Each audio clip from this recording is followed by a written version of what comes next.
My name is Forchhammer.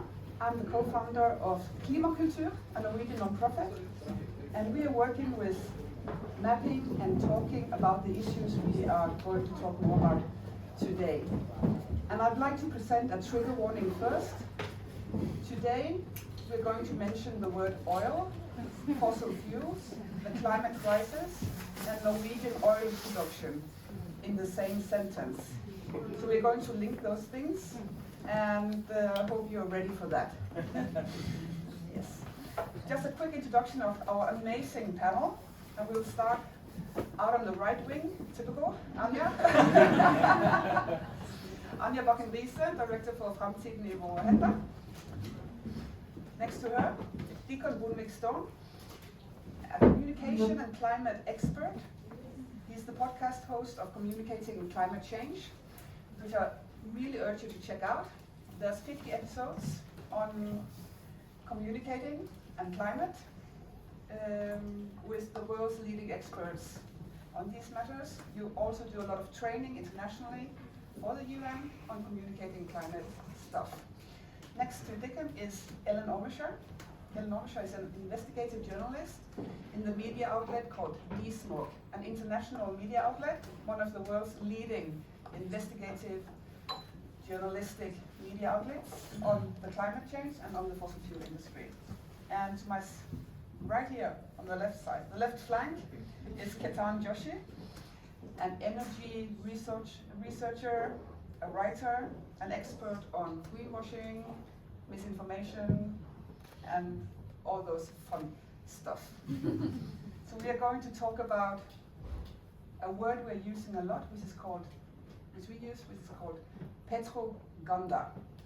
And we use it in Norway because a lot of the information that's coming from the fossil fuel industry in Norway is coming from state-owned companies. A lot of it is aimed against children. So Petroganda is a strong word, but we like to use it. We think it's telling. So in this panel, we're going to talk about how does the fossil fuel industry use misinformation? How do they do it in Norway? And we're also going to talk about how the advertising and communication and PR industries are helping the fossil fuel industry in spreading their message, informing and changing people's mindset. Let's begin. And we're beginning with the expert, Ketan. Ketan is Oslo-based, but I'd like to give us a brief introduction to what is fossil fuel misinformation. Yeah, of course. Hi everyone, thanks for coming. It's really nice to be here. I've been dealing with different categories of fossil fuel misinformation and disinformation. I'm just going to go by the word misinformation here. Disinformation usually means intentional, but let's not go too far into that. The way that I generally define it is any piece of information that's designed to either downplay, minimize, or completely erase the negative consequences of using fossil fuels. This occurs in quite a wide array of different contexts. I'm just going to mention a few so you get an idea for what the type of things we're going to be talking about. So one example is when a fossil fuel company markets a fossil fuel product as clean. Sometimes they market it as carbon neutral. We've done a lot of work on the use of carbon offsets to claim that a fossil fuel has zero climate impacts. But of course, there are a bunch of different ways that they can do this. So for example, a company might say, we're selling fossil fuels, but we're a clean company because we use a type of carbon capture and storage at one of our facilities. But what they do is they erase the actual wider impact of their activities and they focus on a smaller part of the solution. That's a category of misinformation where they're drawing boundaries in a certain way. And then of course I'm just going to rattle off a bunch here because there's so many. Until I stop you. Yeah, until you stop me. So we've got other things like a company claiming that they're going to engage in a particular type of climate action in the future. We've called these net zero targets, but you would have seen them in many different contexts. And then, they kind of hope that no one checks if they're actually aligning with those targets or whether those targets make any sense. You check those targets. I check those targets. I love checking those targets. I have such a great time digging into those sustainability reports. And so generally what you find, of course, is that that is a form of misinformation because a company is using it more as marketing than as a way to make business decisions about what they do with the fossil fuels they supply or the fossil fuels that they use. So yeah, and then I guess there's other forms that are maybe down more at the community level around projects. And so, for instance, a company will go to a community and say, when we build this particular facility, you're going to get X number of jobs, and then those jobs may not materialize. Again, all in the context of making fossil fuels look like they're safer and cleaner and more beneficial than they really are. Thank you. And Ketan's research is often published at places like Desmog. You're doing lectures. You did a webinar for Oxford University this week. I've seen you on webinars with Covering Climate Now, an international network for climate journalists. So, yeah, you're doing some important stuff. Speaking of important stuff, Ellen is based in Glasgow, Scotland, and I would like to say, for you to say 2 words about the work Desmog is doing, but also your focus at Desmog is researching the advertising and PR communication industries and how they work with the fossil fuel industry. So could you please also tell us about how are those sectors helping the fossil fuel industry do their stuff? Yeah, of course. So Desmog, we cover a really wide range of investigative topics relating to the climate crisis, from agriculture to politics, but yeah, as you said, the piece that I'm really focused on is advertising and PR agencies. And in my view, they're crucial to understanding this whole piece of the sort of misinformation ecosystem, because everybody knows what greenwashing is, right? We've all heard of it when a brand or an oil and gas company says they're doing something green to help the planet, it's going to help our futures, but further along their supply chains, that doesn't turn out to be the case. But the people behind those messages are the advertising and PR industry, and they're making millions of dollars every year from working with these clients. And they are the architects of our sort of greatest desires. You know, the same people that are telling you to buy that car or those trainers or take that flight or whatever it might be, are the same companies crafting these messages on behalf of fossil fuel clients. And just to sort of paint a picture, it's a little bit outdated now, but a 2022 study by the think tank Influence Map found that around 60% of public messages by some of the world's biggest oil and gas companies like BP, Shell, Exxon, Chevron are about green solutions, about what they're doing for the planet and what they're going to do in the future. But actually only on average 12% of their investment goes into those solutions. So there's a really big gap in what they're saying that they're doing and where they're spending money saying what they're doing and what that actually is the case. So how are they doing this? Of course, advertising companies make ads. They make ads that you see on TV, on social media, on the posters at your bus stop or at the train station, but they're also incredibly involved in sponsorship in some of the areas that we really care about in our sort of cultures and in our lives. Sports stadiums, art museums, science and technology museums, which we visited today. Winter sports. Winter sports, yeah. And then media. And the media piece, I think, is really important because not only does it potentially impact whether media is being unbiased or impartial on really important issues like climate change, but actually a lot of the ads that are then placed by fossil fuel companies within those media outlets appear to be journalism, and they're not. They're paid for and placed there by marketing and advertising agencies on behalf of their clients.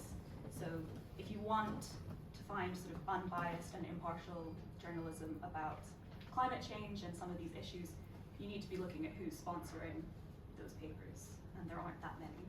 So. Thank you. Dickon, Hi. you're well versed in the international world of climate and communication discussions. You live in Oslo. I'd like you to give us a little insight into your reflection on what is the difference between the climate debate in Norway and the international forums that you are working in. There are differences, and I have thought about this a lot, and I think even though we often focus on the very visible differences, if I could boil it down to one thing, it would be silence. Is a key difference between how these conversations seem to happen in Norway compared to conversations I have elsewhere. And that silence is around fossil fuels. We just don't get to that. It gets skirted round in some way and other things are discussed, but at the heart of the matter, the joining of the dots and the role of Norway in the extraction of fossil fuels is left out of the conversation. I don't even know if everybody knows they're doing it, but it's happening, and it's a really striking difference between any conversation you have about climate elsewhere, any event you go to about climate elsewhere, even casual conversation that you have elsewhere takes on a different form and doesn't dance around the heart of the matter. Fossil fuel extraction is driving climate change. Like that just seems to be absent here. And I think that the other things that we see are symptoms of that, right? When we don't talk about it, when we don't join the dots in our conversations, in our society, in our news stories, then we end up with children's exhibits at science museums that are funded by oil companies. We end up with sports contests that are funded by oil companies, where in both those cases the product that is being sold is in direct conflict with both the future of winter sports and the future of our children. And we find ourselves in the position where a respected journalist has the climate minister on stage for an hour and doesn't ask about oil. Which happened yesterday. Yes. It was interesting watching you and Ketan's faces when the political editor at Aftenposten were interviewing our climate minister and the word oil was mentioned, or 36 minutes. yeah, okay. Yeah, we talked about many other things, which is cool. We talked about Bygningsloven, we talked about electric cars, we talked about the omnibus changes in CSRD and emissions reporting, but we didn't get to oil. And this is very strange as an outsider listening in and trying to make sense of all of this, because compared to elsewhere, we talk about fossil fuels and we talk about how to reduce them.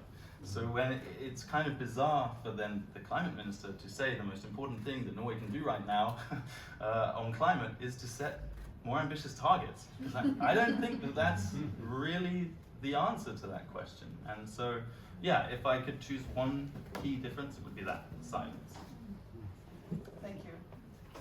Anja, you've been working with great skills in the Norwegian environmental business for a few years, leading Framtiden Våre Hender. And I'd like for you to just comment on these topics raised here. Do you think they are important? And maybe most of all, to reflect a little bit on how can we do some capacity building on these issues? How can we build some engagement? How can we mobilize? And which actors in the Norwegian sphere can help building this knowledge and building engagement on these topics? I hope we can kind of finish on that note, but I'd like to start off with what Dickon is talking about, and I think that one of the main successes of the Norwegian oil and gas industry has been to kind of decouple oil from climate. They've been very, very successful, and for a long time in the environmental movement, I must say, from when I first came into the environmental movement in Norway, I felt like everything was about oil within the movement. And from the future in our hands perspective, we needed to broaden that horizon too. Like we work mainly on consumption issues. So I mean, we need to talk about different things. But as the environmental movement as such, we were mainly focused on oil. But the lobbying that the oil and gas industry were doing was so heavy, so hard, and eventually we heard all the politicians in parliament saying, but guys, calm down. You must remember, the climate is not only about oil and gas. While, as Dickon is saying, it's one of the key issues, and Norway, as one of the world's greatest oil producers, it's perhaps the key issue. So they've been very successful, skillful in decoupling oil and climate. And they've also worked with great success on spreading myths or spreading so-called truths about Norwegian oil production, as like our oil is democratic, our oil is cleaner than other countries, our oil is needed for the world's poor, for the world's energy supply. Our economy will collapse without Norwegian oil and gas production. And of course, if we stop, others who are more dirty, less democratic will take over. And they've been extremely successful in spreading these so-called truths and making it very hard for us as an environmental movement to break through. And I have some examples of that, but I just wanted to say one thing, that Anja Bakken Riise, she wrote an amazing book a few years ago about the Norwegian oil and gas complex and their entanglement in Norwegian society and politics. And at the time, she found out that there were about 240 people in Equinor, in one company, working on communications. And now, maybe it's less. She gave me some tentative numbers saying that it's about 150 people in Equinor working on communication. Maybe 2/3 of those people are working in or situated in Norway. Like my entire organization, which is Norway's biggest environmental and solidarity organization, we have about 50 employees. So they have more people working on communications. And do they have more money too? Oh, I don't know. Gee, we're doing so well in the environmental movement these days. No, yeah, of course. The financial muscles that they have are incredible. Like full pages in Norwegian papers, week after week after week, sponsoring deals, podcasts. It's everywhere. We cannot compete with them when it comes to the financial muscles and the ability to just put ads out there and influence people's minds. So you're talking about Equinor's messaging, we have cleaner oil, we have this, we have that. Ketan, I know you worked a lot with comparing the messaging from different oil companies. Is this unique for Equinor? Equinor is fascinating because they're a state-owned oil and gas company, but they mimic the language of other Western oil majors that are privately owned, like BP and Shell, are two really nice examples. Equinor is particularly fascinating because they, and other companies do this too, but none do it quite like Equinor. Equinor takes the language of climate action, the language that climate advocates and activists use, and then they kind of twist it and apply it to their own targets and ambitions. And something that I started doing soon after I moved here, because I found it really fascinating, was plugging their quarterly numbers for renewable energy production and comparing it to their targets every quarter. And so when I moved here, they had a target for 6% it was 4% of their total energy sales to be renewable or clean by the year 2026. And it is currently sitting at, I think, 0.9%. And so you would think that, a company of that size and that influence would suffer some scrutiny or consequences for that, and they didn't really. What they did in response was they set a higher target. And they have in fact set a whole swathe of climate and energy targets. They got some news recently where they dropped one of them, but in fact they actually still have most of them. And they're still, strong, ambitious targets. You can find the word ambition everywhere. And they talk about, The new logo or motto is searching for better. Okay, great. Yeah, I should just quickly mention one thing that they do that I find really delightful. Every quarter they put out their quarterly report, and I read it every quarter, and they use the same picture every single time, and it's a person wearing a virtual reality headset, and I just thought, wow, what a metaphor. For blocking yourself off from the world around you, and then the picture next to it is of an oil rig. And I'm just like, okay, they're just like, yeah, I thought it was, they just keep using it, and I'm just going to keep making jokes about it. Yeah, they keep setting stronger targets, and this is something that we don't have the sense for. We don't have an instinct to guard ourselves against the language and the tone of climate activism and ambition being used by an organization that benefits very directly from failure on climate. The more fossil fuels they sell, the more that gets burned, the worse the climate. So yeah, they're a fascinating example. I'd also like to recommend people checking out the Klimakultur. They have some great reports on Equinor and the oil industry on these numbers and how they're doing, so check them out. But Ellen, you're an investigative climate journalist. When you heard about the political editor of Aftenposten yesterday, a leading Norwegian major, sitting down interviewing our climate minister without asking one question about the fossil fuel production, how do you feel about that? That's a leading question.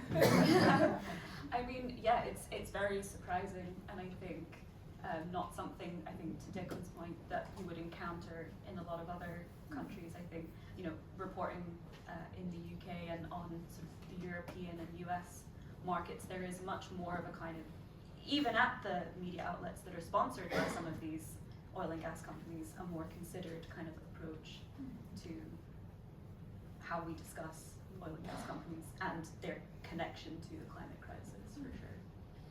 So please, could you lead us into why is it important with investigating climate journalism on these issues? We had you know, UNS, the oil conference in Stavanger last year, and the critical reporting on that came from international journalists. While Dagens Næringsliv had a stage in the conference center doing panel talks, and the ties between the consultancies agencies and the oil industry conferences and the media is very, very tight together. So please, why do we need this journalism? I mean, I think to Anja's point, And how do you do it? These companies have big financial muscles and they have a lot of cash to throw behind their messaging. What I see my role as a journalist is to try and make people more aware of the reality or the truth or what is actually going on and who is sort of responsible for it, and trying to speak truth to that power. I mean, that's the role of good journalism, right? How do we do it is the fun part, I guess. We get creative. We rely very strongly on our sources and our whistleblowers who really bravely work inside these companies. From my perspective, more the advertising agencies as opposed to the oil and gas companies themselves, although we do speak to them as well. A lot of open source techniques. I spend a lot of time going through the back end of people's websites to see who owns the licensing for images that are being used. So I'll be having a look at the VR headset image, trying to figure out where that one came from, because that's good. And yeah, trying to amplify the voices of other people in the movement who are aware of these topics and trying to build on the conversation. We went on a little excursion today, or an equi-tour, as someone here named it, to the local science center, Våre Hender. I don't know, Dickon, do you feel like sharing some of your experiences from that little trip? Yeah. And for those who don't know, in Norway we have 13 science centers, 12 of them are sponsored by Equinor. And here in Bergen, Equinor is the main sponsor. They sponsored a big exhibition called Energibyen, Energy City, up there. And there was some other fun stuff too. Yeah, first impression was pretty wild. You need to all go, is my advice. I mean, it's kind of hard to believe. But you have to put on some other glasses to see it. Yes. Maybe those VR glasses you were talking about, because it's not obvious. No, and it was so much fun. But I think it's, especially for us, maybe because we're not from here, I don't know, but it was so in your face, the extent to which this narrative, this normalization, this unchallenged ability to just be there. Oil is there, the platform's there, what's in the background? There's an offshore support ship over there. It's never explained, it's never addressed, it's never acknowledged. It's just there as part of the fabric of the storytelling that these children are going through and having a wonderful time. I think there was one exhibit where you could listen to either the sound of whales, or was it the sound of deep sea drilling? Like, and that's an exhibit that the children can interact with, and with no context for them to be critical. It's just presented as fact. And I think that is also a symptom of a silent conversation here. That's what happens when you're not talking about it, when you're not challenging, when you're not asking the right questions, not doing what really is your job as a journalist, for example.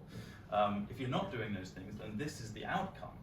It creates this space for companies like Equinor, for example, in this case, to be so bold. And I think that's what was striking for me in this in this context, is they're not even hiding. It's just there, and it's accepted as normal, and that is. And then they're kind of not there, because there's a lot about energy, there's a lot about renewables, Sure. there's a lot about carbon capture, and there's a lot about stuff, energy stuff. Yeah, and it's really fun, and there's loads, and I'm sure like kids are learning really cool, relevant skills, right? Like coding, you're learning to do future-facing technology, but the narrative that is being told through that and beneath that and within that is toxic. I'd like to show an example. A lot of the exhibition at Våre is about energy efficiency, how we can save energy, which the children are learning. And I'd like to show you this one. It's a Mickey Mouse comic. It's from 1978. It's about learning the children how to save energy. It was sponsored by Exxon. So these stories, it's the same story you saw today at Våre in Bergen, where the children are learning, you have to save energy, and you have to save energy, and you have to save energy, and then there's a platform in the back, but there's no information about it. So how do you feel about it, Anja? It's going on for so long. I'm bursting of anger. Of energy. Yes. As a woman, I shouldn't be angry, should I? No, sorry. Touching up on a different debate. No, I wanted to bring another example because, and I must say, for those of you who haven't looked into it, I think that Klimakultur and Julia and Alan are doing a really great job of peeling off these layers, these invisible layers, and showing, where is the money going, and who's paying for all of this, and what's this? So it's the Equinor, it's the first Lego League, the Lego competition, with 10,000 of Norwegian children are attending each year through schools and science centers. And the parents is signing photo contracts to give Equinor permission to use images of the children in advertising afterwards. And if you can't see it, that word is submerged, which is not a reference to sea level rise, but in fact a reference to the submarine. Every year, the first Lego League, huge. And then you have your proud Equinor representative, and if you're playing sports, then you have to wear the Equinor logo on your chest, at least for some time. And so it's everywhere. And a few years ago, there was a youth project by Norwegian oil and gas called the Nye Olja, the new oil. And they, for several years, they hired 3 young people who were going around to schools. And they talked to, in 1 year, 3,000 high school students. And they basically, I don't know how they sold themselves to the schools, but it was like new energy and, into the future. Innovation. But what they were selling was talking points from the Norwegian oil and gas sector. But what's interesting is that later on, the Norwegian Oil Directorate, because it was called the Oil Directorate, now it's the Sokkeldirektorat, the Norwegian Offshore Directorate. Their own magazine reports from the high school setting was that new oil, the Nye Olja, inform that Norwegian oil production emitted 14 million tons of CO2 of 45 million tons CO2, which is Norwegian emissions that year. But when you compare that with the biggest emitters, China, US, India, who together emit 800 times as much, the students were surprised by how little we actually influence the emissions in the world.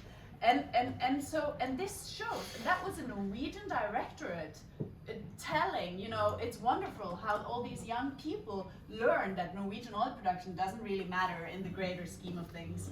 And that shows how intertwined the industry is with the Norwegian government. The Directorate of Education, Utdanningsdirektoratet, is a partner with Equinor in the First Lego League. Yeah, and I really don't. I think that a lot of people don't really see the problem with it, and I don't. It's good to get funding for those projects. Yes, and maybe I don't know if it is because I think as a Norwegian we all see the rewards. We experience the wealth from the Norwegian oil. I mean, we're quite happy, maybe even sedated, and maybe it's nice to be naive. And to not really think so much about the money and the power structures, because then we don't have to deal too much with it. And when Equinor keeps setting these very ambitious targets, they're very ambitious, and they talk, and they say all these nice things, shouldn't we just trust them? It's more convenient, it's more relaxing in a way than to actually look into it and to do something about it. I'd also like to emphasize that Equinor is pulling out of a lot of culture and sports sponsorships, but now we see that Våre Hender, one of the biggest oil companies in Norway, are taking that space instead. They're going heavily into sports education, and just 2 weeks ago they did the Vår Energy Challenge through Ungt Entreprenørskap in Rogaland, where they had 1,000 school children on 14 different high schools going through their innovation program, which Vår Energy came with, and they were presenting with the big sustainable development goals, and yeah, so it's not only Equinor, it's a lot of them. I think we'll take a round here and just, where do we go from here? Because we need capacity building, we need to engage people, but we also need to put on maybe not those VR glasses, but some other glasses, and just start to acknowledge what's there and what's not there. So who would like to start? Ketan. Look at me, all right.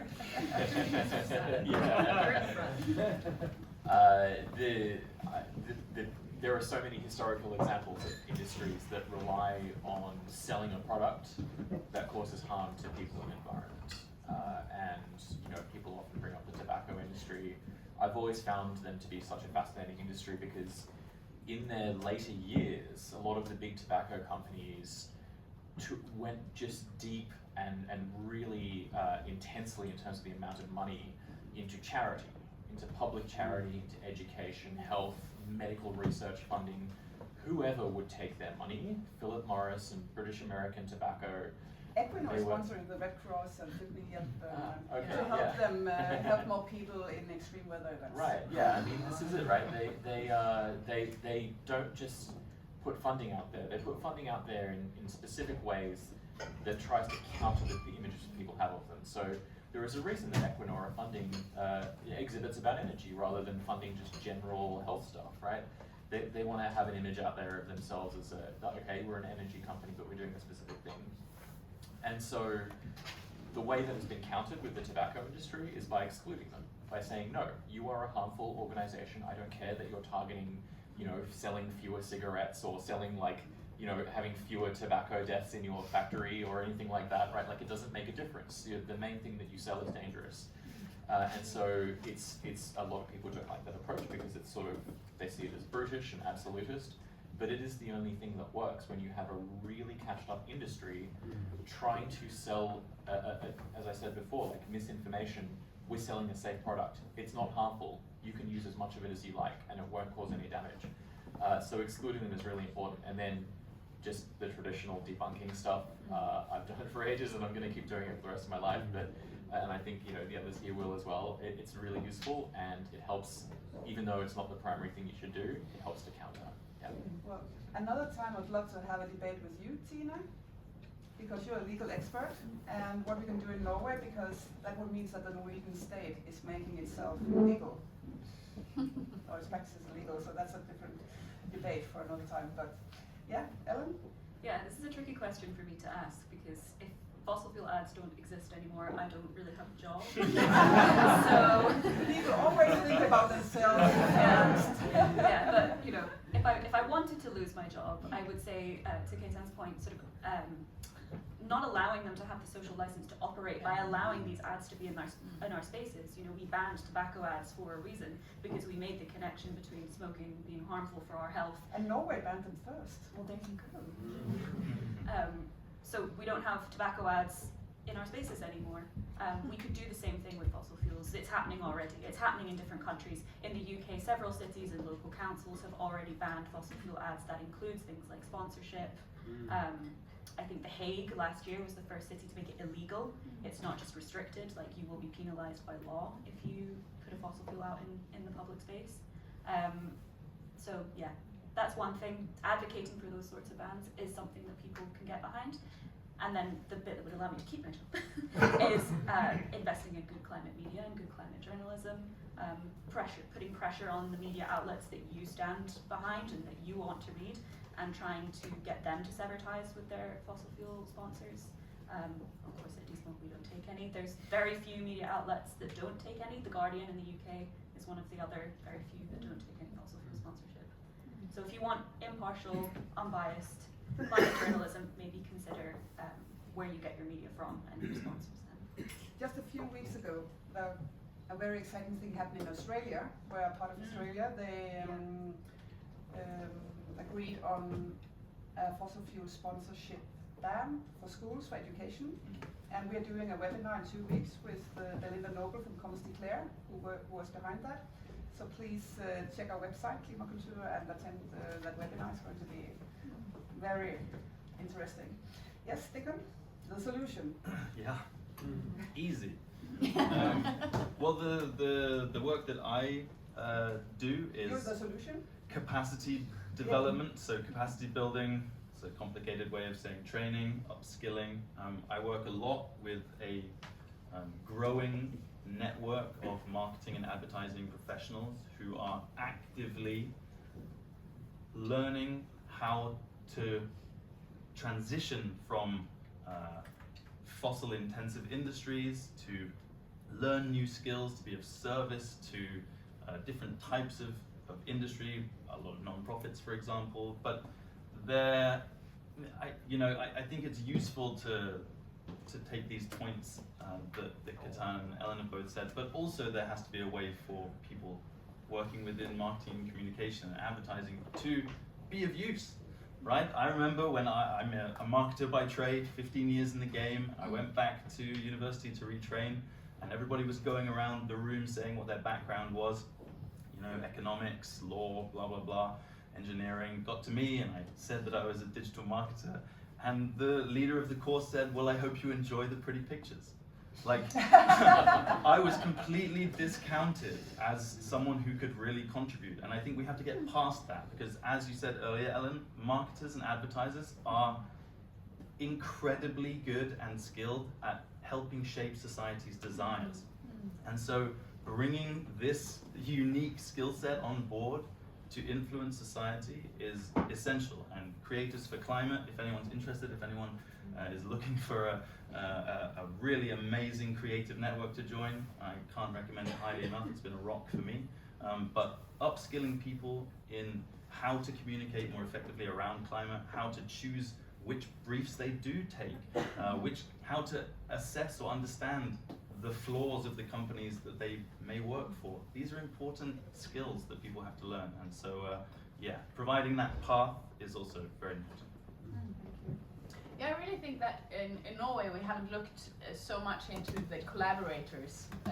So maybe going after more the bureaus that are actually making the campaigns, who are working with oil and gas, to actually confront them or help them Just a realize. question regarding that, because what we see internationally is that organization like yours, when they are hiring an ad company, they won't hire ad companies who are working with fossil fuels. Yeah. So is that something you could see as relevant for? Yeah, definitely. It's not like we have the money to hire them anyway, but I mean, we do everything in-house basically. But yeah, definitely.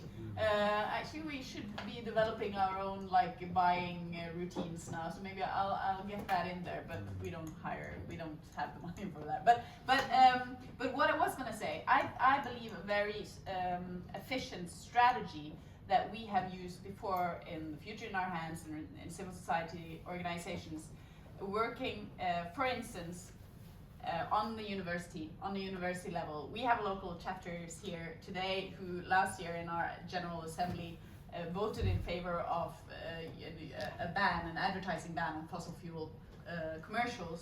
We could work bottom up at universities with commercials, but also looking at the funding, looking at investors, sponsorships, all of that things. Where is the money coming from? Say no. We've done that successfully in the past. We can do it again. You can do the same thing at the city level, and building from that, you build up, because it's all part of deconstructing these invisible truths that we live within, or debunk these myths that we have created around us. Should we engage parents at schools to ask the children not having to wear Equinor t-shirts? Yeah, that's interesting. Sure, we can, but I also think what I've heard is that kids actually themselves are also reacting. But so should it come from the kids or the parents? I don't know. But yeah, sure, more parents should react. So let's put it all on the parents. I would love to talk to you for hours, and we'll maybe do it afterwards. I'd like to spend the last 2 minutes talking about something else. And I'd like to address one person in the room and an organization, and that's you, Frida. Stay back. Do you mind standing up? I don't.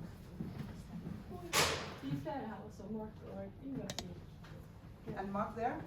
They represent the Norwegian climate campaign organization called Folk mot Fossilmakter, who had a campaign during the World Championships on skis now in Trondheim, where they ended up getting 30 international skiers to sign a statement on how they're going to work against FIVH, the International Ski Federation, to raise climate issues and to support the fossil fuel non-proliferation treaty. I think the work you have been doing is amazing, and I would like all the people in the room and the journalists to use these people as sources for information to cover their campaigns, because they're doing groundbreaking climate work, and we need them in these spaces. We need them on these stages. You joined us here last year, Frida, thank you for that. But invite them in, listen to them, and learn. I learn from these kind of campaigns all the time. And I think we should just give a hand to you guys.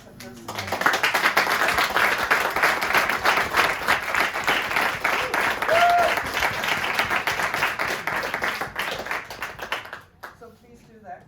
And we won't have time for questions because I wanted to listen to this expert panel. And but reach out to Klimakultur if any of you want to work on us on these things. And if any of you want to fund these kind of issues, that would be amazing too. And take care, and let us continue to talk about oil. We are having a lot of fun doing it. It's super exciting. And in Norway, every door you open, there's shit behind it. So that's why. Thank you.